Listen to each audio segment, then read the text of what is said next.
Pagsalakay ng masamang loob, may iba't ibang pamamaraan at motibo.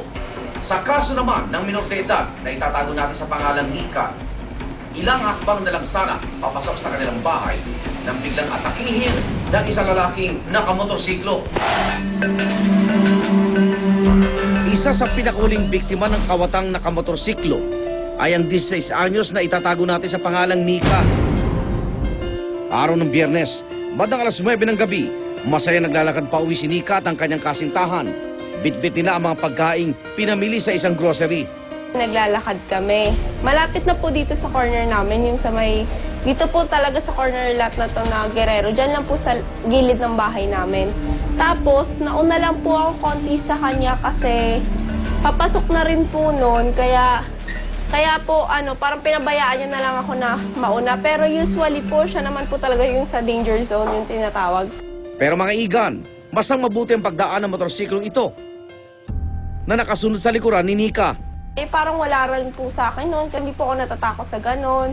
Kaya pinabayaan ko lang po, akala ko wala lang, dediretso na. Ang pag-U-turn na ito ng motorsiklo, buwelo na pala ng kawatan para atakihin ang dalaga. Tignang mabuti ang video. Ilang hakbang na lang sana at makakapasok na si Nika sa kanilang bahay. Pero ang kawatan, umarangkada pa. Parang konting agwat niya lang sa akin tapos sabay hablot mo ng bag ko. Buti na lang po natanggal yung hook nun kasi yung hook po nun, yung parang plastic lang din po. Kasi kung hindi daw po, baka nasama na rin po ako nakaladkad nun. Imbis na matulala, kitang-kita na hinabol pa ng dalaga ang motorsiklo.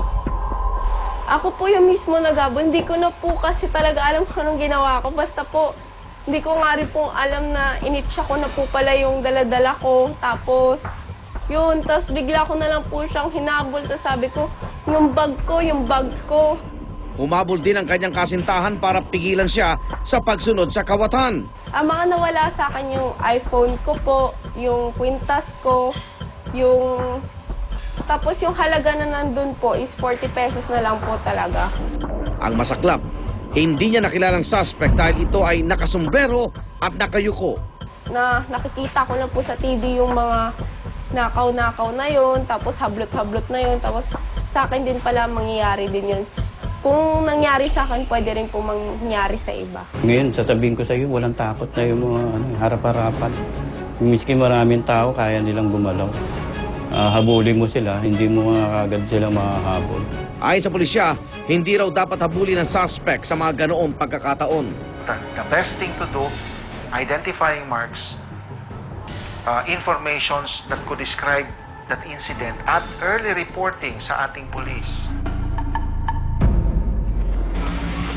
Ganito ang ginawa ng 27 anyos na itatago natin sa pangalang Jackie.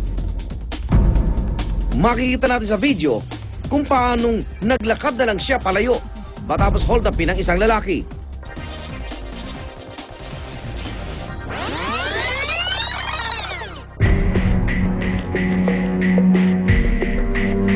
Alas 3 sa madaling araw, tahimik at walang tao sa kalsadang araw-araw nang nilalakaran ni Jackie.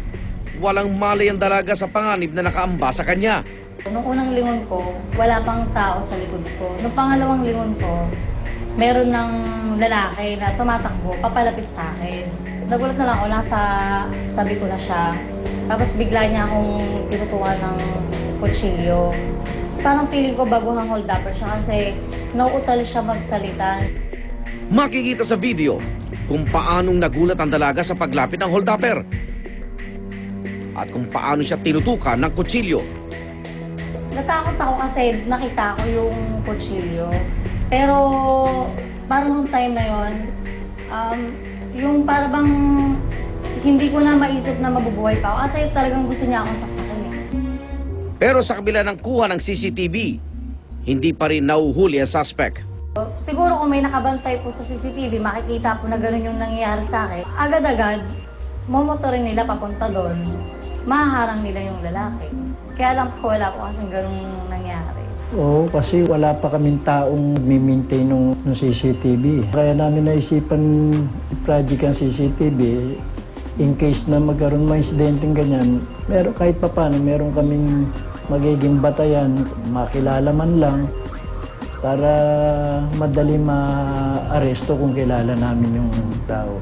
May survival technique na tinatawag ang pulisya. Kung may dala ka mang notebook o libro, pwede mo itong gamitin para ihampas sa mukha ng isang kawatan.